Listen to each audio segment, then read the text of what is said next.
How's it going, guys? I'd like to just start off by thanking you for clicking and checking out the video for this week. The project for today is a great beginner project that can be used for just about anything that you might want to keep protected in your pocket. Other than the pry bar that I made it for, you might want to keep pocket knives or maybe pens. That'd be another great use for this product. If you want to see how the pry bar for this video was made, we did release that video a couple days ago, so go check that out. So without further ado, let's get into this. Hope you enjoy. So we are just going to go ahead then and get the process started for our pry bar sheath or pocket, slip, whatever you want to call it. So I'm just going to go ahead and get a real rough guesstimate here. We can always cut it down after the fact, but figure right around there. And so what does that end up being? We'll call it 40 centimeters. So we'll do another one at 80. Okay, same down here. And I will put on the screen here what 40 and 80 centimeters is in, actually, is it on here? It is, but that's not exactly right. So,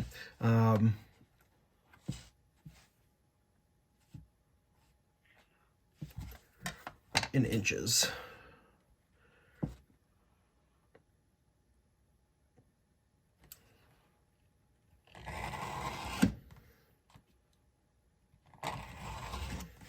All right, do that guy there.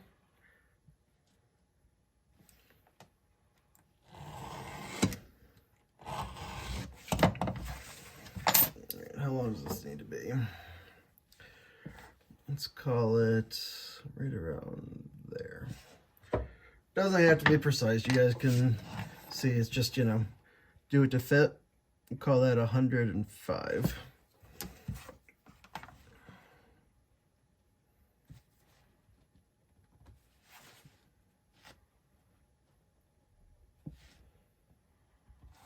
All right, cut these off. This is going to be a real simple project here. Probably shouldn't even need to do a whole lot of fast forwarding through it. Obviously, we will do some as needed, but I came here to chew bubble gum and fast forward through things that I recorded and said, and I'm all out of bubble gum. So I'm just going to go over here. I ended up, I'm going to scale up that piece there so that I have a thumb hole to pull the piece out, make it a little bit easier. But I end up deciding that I want the back piece to be the full length of the project, so I'm just going to go ahead and cut a little bit bigger of a piece out here. And once I get that cut out, I'm just going to stick them together. You want to make sure that both of the pieces of leather, the rough side is facing in and the smooth side's facing out. So yeah, that's perfect. And we'll round these edges off here, you know, make it look finished up there. But all right. So let me go ahead then and scale up this piece.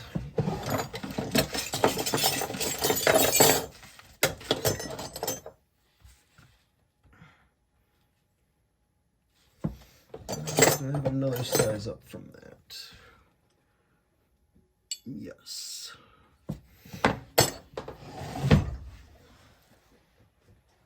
Ugh.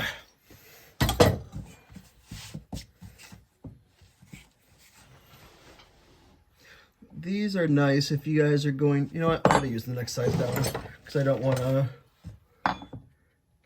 yeah. Because what I want to do is I want to leave enough room here on the stitch seam to come all the way up on both sides. I don't know if I'm blocking your view, but I want to leave enough room on both sides of that scallop. I just want to have enough room for my thumb to go through.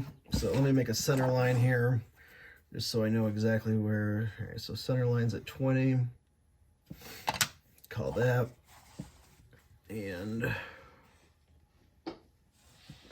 all right, that looks good there.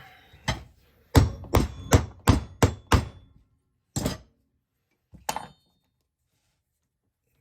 all right. So that looks good. And we'll use a little eraser there to get rid of those lines. Because we're gonna do a treatment on this oil or on this leather. It's gonna be an oil tanned with or oil treated with a tan coat finish. So I want the leather to be as clean as possible for that. So let's get going on that. We're gonna use my neat's foot oil compound for the actual leather. We're just going to apply a nice liberal coat of this, not so much that it like literally saturates the piece, but you want to get a nice healthy amount on there. We're not going to do the rough side of the leather because the glue won't stick to it very well, and we're not going to have a lot of moisture down inside there anyways. So let's move on. We have our 2 oil tanned or oil finished pieces here. Just going to go ahead and put a little bit of rubber cement. This is not contact cement. Ideally, I would prefer to use contact cement here, but I am fresh out, so we'll use my backup glue here.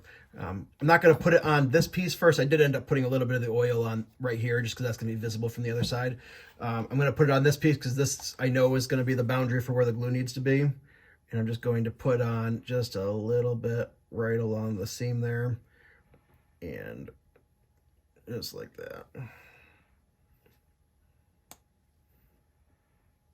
That's even more than I would prefer. So we're just going to keep going with applying some glue around here. Just going to use a little scrap of leather to spread that around, give us a little bit more of a precision application.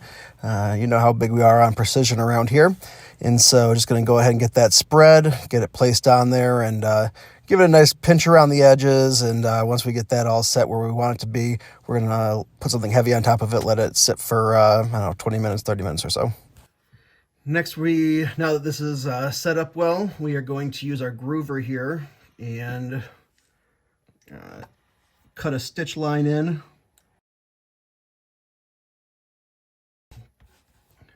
So we're going to start just down maybe 1/8 of an inch. Remember when I said that I was not going to have to fast forward through a lot in this video? That was wishful thinking. So we're just going to go ahead and use the groover here, just do our stitch lines around. You want to use good downward pressure, but you're not looking to obviously dig through the leather. Stop about 1/8 inch short from the end there, and I'm just using my pencil here just to move it around to the other side so that I get the end of the stitch line stopping in the exact same spot, because obviously we're punching a hole through, so we want the holes to line up on the other side. And really what this does is it protects your stitches from being even with the leather. They're set down in there, so they're much less likely to be torn by abrasion in the pocket. All right. So next thing up here, just going to use our stitching chisels, and we'll probably fast forward this so that you guys don't have to sit through me doing this. This is going to be the lengthiest part of the process, so we're definitely going to want to cut this down.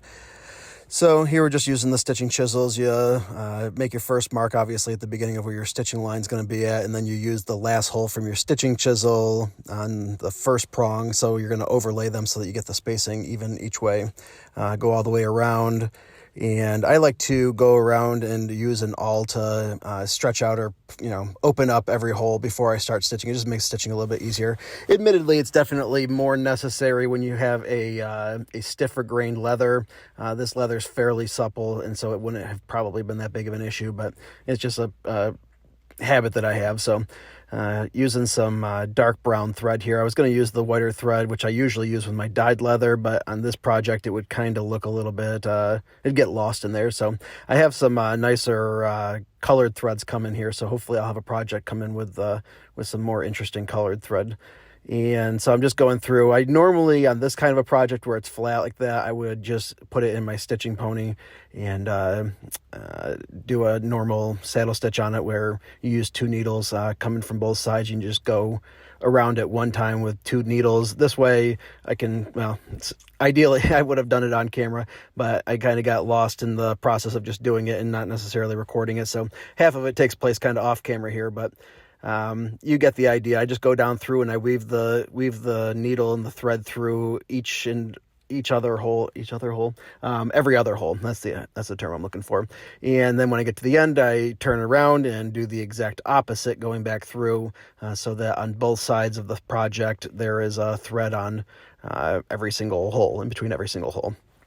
And on this one, I ended up doing a knot to start the stitching. I probably should have done what I do at the end here, and I will show you that, where I terminate the thread going in between the stitches or in between the two pieces of leather, so that it's not visible from either side. It looks kind of ugly on this one, and I really wish I had done that differently. I try and use an awl to push the knot down into the leather, which doesn't really work that well. But if you're doing it yourself, you should do what I do here at the end and do that, and then just loop it back around to start it with. So you would just go in with it, go down one stitch and then up one stitch and then down one stitch again, and then start the weaving process with the thread. It'd be a much cleaner look at the end. All right, so we got it all stitched up here all the way around, and so we are at a last stitch here. What I'm going to do is, and I probably should have started it this way also, but I didn't. I did a knot and tie off.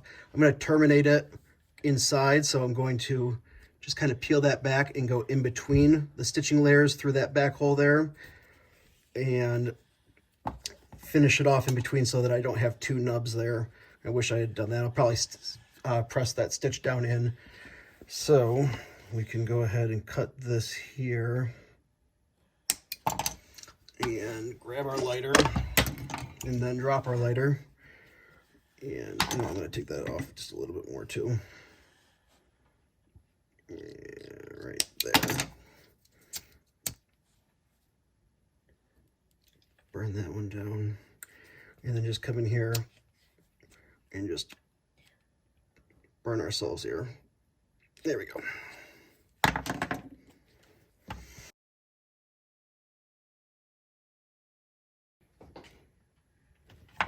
Yeah, whatever. Close enough. That's the back of it. All right. So now that we got that done, we are going to go ahead, round off these edges here. And then I'm going to put my maker's mark up here on the tab of it on the back. And then we'll get some tan coat on it before I put any more dirt marks on it from my hands from touching all these tools. All right. So I'll get set up for that. All right. So just going to use my slicing knife here to round those edges off. You could use a utility knife for that, but I find with the downward pressure of this kind of style of knife, it doesn't pull the leather as much, and you can get a little bit better of a cut out of it. And so now that that's done, we are going to move over, get our maker's mark, and move over to the bench press. All right, so we'll just go ahead and give the leather a little spritz here, although neat foot oil should prevent most of it from penetrating, but we're just looking to get it a little bit wet here. Dry that off. All right. So we're going to use our logo, or our maker's mark, I guess is what it's probably actually called. Get that on there.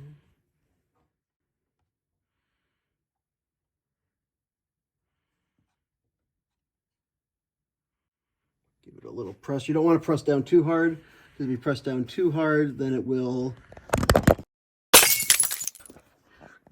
if you press down too hard, it will leave the mark on there.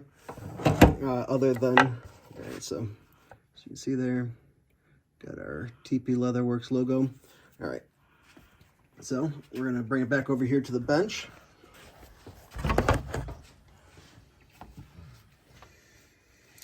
Okay, and now we are going to let that dry for a second and then apply a coat of tan coat. So here we are just going and getting started on the tan coat. This is, it's not an oil, it's actually like a lacquer or epoxy or something like that, but it just gives a nice finish to pretty much any leather you can apply it to. You know, especially like oil tan leather, it gives a really nice sheen on the outside. And so you just go ahead, give a nice couple, 2-3 coats of that, let it dry in between. I am using that knife there just to round off the bottom edges on the sheath so it wears a little bit nicer in the pocket. And now we're going to do a little bit of admiring of the work before we start beveling edges. Here we go with that. And so we're just going to go all the way around. I'm not going to bevel the scallop on the part where I cut out for the thumb hole to pull the piece out. And the reason for that is because I can't burnish that edge, so I don't want to scallop it, or I don't want to bevel it. Using a dauber here off camera because I'm unaware of where the camera's at apparently. So just using the dauber there to apply a very thin coat of the burnishing gum to the outside, let that dry till it's almost tacky, and then use a burnishing tool here to go ahead and round off that edge. When you're done rounding off the edge, you're going to see that the edges kind of kick up, they flare out a little bit. So I'm just using the flat part of that to wear down the edges so that they're flat again. So here we go, and let's take a look at the final product. So here is the Prybar that we made in the last video that I made. It's just a Stanley little Prybar for trim that we cut down and did some finished grinding on to get the edge a little bit nicer. And then just did a tapered, even kind of hard to see, did like a tapered paint job on it with some green and some black. And so if you didn't see that video, go ahead and go check that out. All right, look at that. Pretty slick. Almost like it was made for it, you know? So. Almost like that. All right. So that's the project. Anybody can do it. If you're watching this, if you can figure out how to work a computer, you can do this. And it's a very nice little satisfying thing. Fit right in your pocket, won't stab you. You can carry it around with you every day, every time you need a flathead screwdriver or something to open a paint can with, or, you know, something to pry up a, you know, soda can lid or a beer can lid if you don't have fingernails like me, you know. And this, I'll tell you, this tan coat gives a really nice finish. So I'll probably do another coat of that off camera. But this is the final product, guys. I think it turned out really nicely. And thanks for watching. Thanks for subscribing if you did, and if you didn't, feel free to, because we're gonna have projects like this. We're gonna try and do one about every single week. And get some nice content out to you guys that you guys can do for yourself. And hopefully this was helpful to you guys. Really appreciate it, and thanks for watching.